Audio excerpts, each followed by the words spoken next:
Hi hello welcome to NTV business bulletin. నేను శ్రావణి.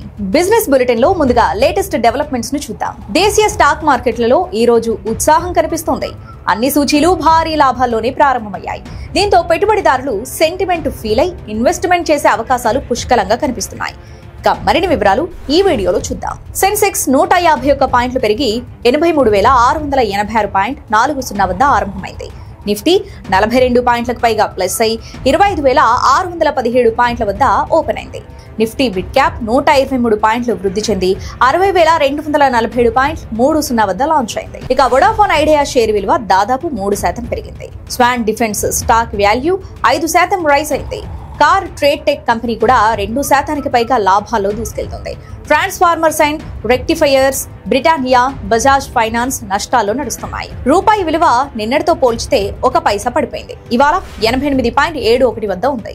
ఆంధ్రప్రదేశ్లోని చిత్తూరు జిల్లాలో పారిశ్రామిక అభివృద్ధికి సంబంధించి 4 MSME ప్రాజెక్టులకు సీఎం చంద్రబాబు ఈ రోజు శ్రీకారం చుట్టనున్నారు. ఒక ప్రాజెక్టుకు ప్రారంభోత్సవం, 3 ప్రాజెక్టులకు శంకుస్థాపన వర్చువల్ గా చేస్తున్నారు. వీటికి సంబంధించిన మరిన్ని వివరాలు ఈ వీడియోలో చూద్దాం. వెంకటాపురంలోని ఇండస్ట్రియల్ పార్క్ ను 68 ఎకరాల విస్తీర్ణంలో 14 కోట్లకు పైగా ఖర్చుతో నిర్మించారు. ఇది ఇవాళ అందుబాటులోకి వస్తుంది.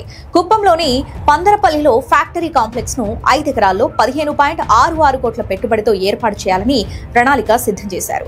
విశాఖలో జరగనున్న 30వ పార్ట్నర్షిప్ సమ్మిట్ 2025లో భాగంగా ఈ ప్రాజెక్టుల లాంచింగ్ కి ప్లాన్ చేశారు.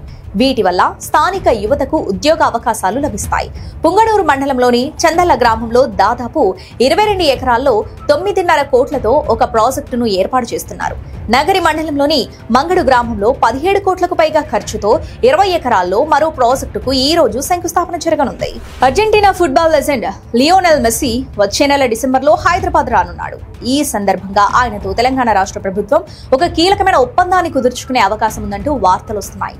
అవేంటో ఇప్పుడు తెలుసుకుందాం. తెలంగాణ ఎకనామీని 2033 నాటికి $1 ట్రిలియన్ చేర్చాలని సీఎం రేవంత్ రెడ్డి గట్టి పట్టుదలతో ఉన్నారు. 2047 నాటికి రాష్ట్ర ఆర్థిక రంగాన్ని $3 ట్రిలియన్ వృద్ధి చేయాలని లక్ష్యంగా పెట్టుకున్నారు.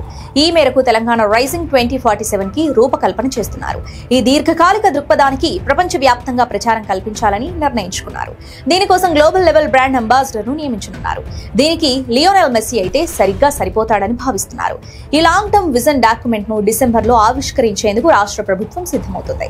అదే సమయంలో లియోనెల్ మెస్సీని ప్రచారకర్తగా ప్రకటించే సూచనలు కనిపిస్తున్నాయి. ఈ విషయమై అతనితో చర్చలు జరుగుతున్నాయి. అవి కొలిక్కొస్తే అధికారికంగా ప్రకటిస్తారు. ప్రపంచ తెలుగు ఐటీ మహాసభలు డిసెంబర్ 12 నుంచి 14 వరకు దుబాయ్లోని వరల్డ్ ట్రేడ్ సెంటర్లో జరుగుతాయి. ఇందులో 100 దేశాల తెలుగు సాంకేతిక నిపుణుల కొత్త కార్యవర్గం ప్రమాణ స్వీకారం చేస్తుంది. ఈ ప్రతినిధులు 2026 నుంచి 2028 వరకు 2 ఏళ్ల పాటు WTITCకి నాయకత్వం వహిస్తారు. ఈ నేపథ్యంలో WTITC గురించి మరిన్ని వివరాలు తెలుసుకుందాం. ప్రపంచ తెలుగు ఐటీ మహాసభలు డిసెంబర్ 12న ప్రత్యేక నెట్వర్కింగ్ ఈవెంట్ యాష్ పార్టీతో ప్రారంభమవుతుంది. డిసెంబర్ 13, 14 తేదీల్లో ప్రధాన సమావేశాలు నిర్వహిస్తారు. 2 ఏళ్లకోసారి జరిగే ఈ సమావేశాలు ప్రపంచ వ్యాప్తంగా ఉన్న తెలుగు సాంకేతిక నిపుణులు, ఆవిష్కర్తలు, వ్యాపారవేత్తల అత్యంత ప్రాధాన్యమైన భేటీల్లో ఒకటిగా అవతరించింది. దీని ద్వారా 100కి పైగా దేశాల నుంచి తెలుగు సాంకేతిక నిపుణులు, వ్యాపారవేత్తలు, పెట్టుబడిదారులు, ఆవిష్కర్తలు ఒకే వేదికపైకి రానున్నారు. Artificial intelligence, blockchain, quantum computing, semiconductor design, cloud technology, cyber security, agritech, fintech, digital transformation వంటి అత్యాధునిక రంగాల పురోగతులను ప్రదర్శిస్తారు. ఈ సమావేశంలో పాల్గొనాలనుకునే వారు వివరాల కోసం www.wtitc.org ని సందర్శించవచ్చు. ఇండియాలో 8123123434 నెంబర్కి కాల్ చేయొచ్చు.